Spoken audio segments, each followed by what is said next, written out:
If someone wasn't able to attend film school, is there a crash course that you would give? Like, what would your syllabus be in Buy a terms camera, learn how to use it.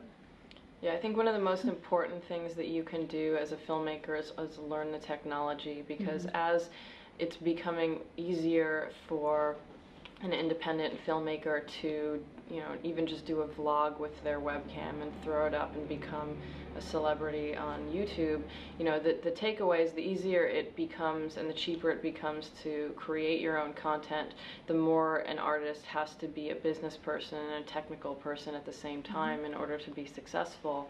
And I think that owning a camera or having access to a camera and understanding how to use it, understanding the technical aspects of production is really, really, really important. And you can subsidize your habit by getting jobs that involve essentially renting your equipment. That's what a lot of people who are indie, freelance, etc. do. Also watch movies or TV, like whatever it is that you want to do. Consume Actually a lot of that consume media. that thing. Yeah. I mean, we meet people at film school who didn't watch movies or didn't like movies. And that doesn't help you. Right. I think, for us, YouTube really took off, when we were in our maybe first or second year of school. And first of all, USC at the time, I don't think this is the case anymore, but, and it wasn't just USC specifically. They wouldn't let us put our films up. Yeah, film schools were very against putting videos on the internet. There were a couple reasons why, there were, if you're going to be a dumb kid and use copywritten stuff, we don't want to get sued because of it. But there's also, them not wanting to launch you until you're ready. A lot of what film school used to be was an arena for you to fail in private as you were learning how to become a better filmmaker. But the reality is everyone now must fail in public. And it's sort of an interesting world because you want to be proud of your thing and put it up and think it's good, but what if it doesn't land?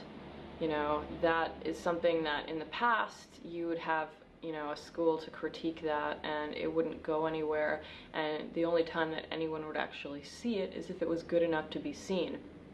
You didn't have an internet littered with the corpses of dead social media and YouTube accounts that didn't really work out.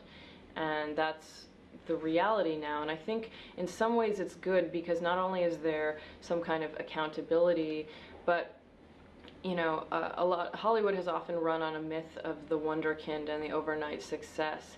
And the common joke is you work really, really, really hard for years to be an overnight success. And there's a lot of that process that people don't see, and it becomes really discouraging to people because they think like, oh, my first feature screenplay isn't getting sold, what am I doing wrong that, Quentin Tarantino did right? And the reality is, people write and write and write and write and write, but it just doesn't get seen. And now that you're seeing those learning processes in public, I think it gives a lot more inspiration to people that they can actually get somewhere. Even if you look at a popular YouTube channel, these people started somewhere. If you go back to their very first video and you compare the very first video to the most recent video, if it's someone very popular, there's going to be a huge change. People don't just come out of the woodwork perfectly, and I think understanding that is much more valuable than film school. I think that I've met with a lot of film teachers that don't really know what they're supposed to be teaching these days, and I think that what a film school can give you is still valuable, but I think that it's changing.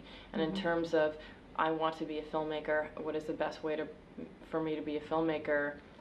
Create content constantly and show it to people on a regular basis, seek feedback for your work, change it when people don't respond to it well, and try to understand why people aren't responding to it.